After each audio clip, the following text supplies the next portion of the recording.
YCP అధినేత జగన్ ప్రభుత్వంపై విమర్శలు చేయడానికి ఇంకా బోలెడంత సమయం ఉంది. దాదాపు 59 నెలల సమయం ఉంది. అయితే ముందుగానే ఆయన ఏం మాట్లాడినా పెద్దగా ఉపయోగం లేకపోవచ్చు. ఎందుకంటే కూటమి ప్రభుత్వం బలంగా ఉంది. దానికి ప్రజలు గతంలో ఎన్నడూ లేని విధంగా పట్టం కట్టారు. ఇచ్చిన హామీలు కూడా అలానే ఉన్నాయి.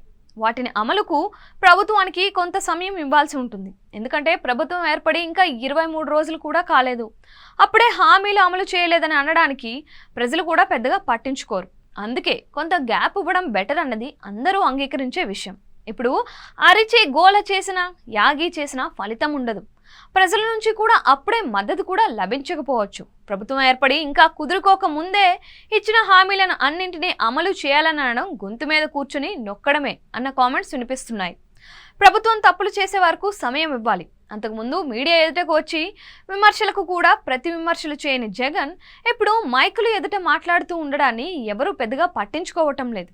ఇప్పుడు ప్రభుత్వంపై ఏ విమర్శలు చేసినా అది అధికారంలో ఉన్న పార్టీకి పెద్దగా సూటిగా తగిలే అవకాశం లేదు. ప్రజలు కూడా ప్రభుత్వం ఇచ్చిన హామీలను అమలు చేస్తుందనేమో అని ఎదురు చూస్తున్నారు.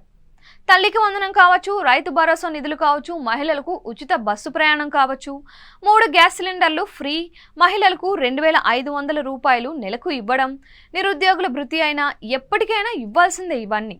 అయితే ప్రభుత్వం ఊపిరి తీసుకునేందుకు కొంత సమయం ఇవ్వాల్సి ఉంటుంది. ఎందుకంటే ఇప్పుడు ఏ విమర్శలు చేసినా ప్రతి విమర్శలు గత ప్రభుత్వం పైన ఈ ప్రభుత్వం చేసే వీలుంది.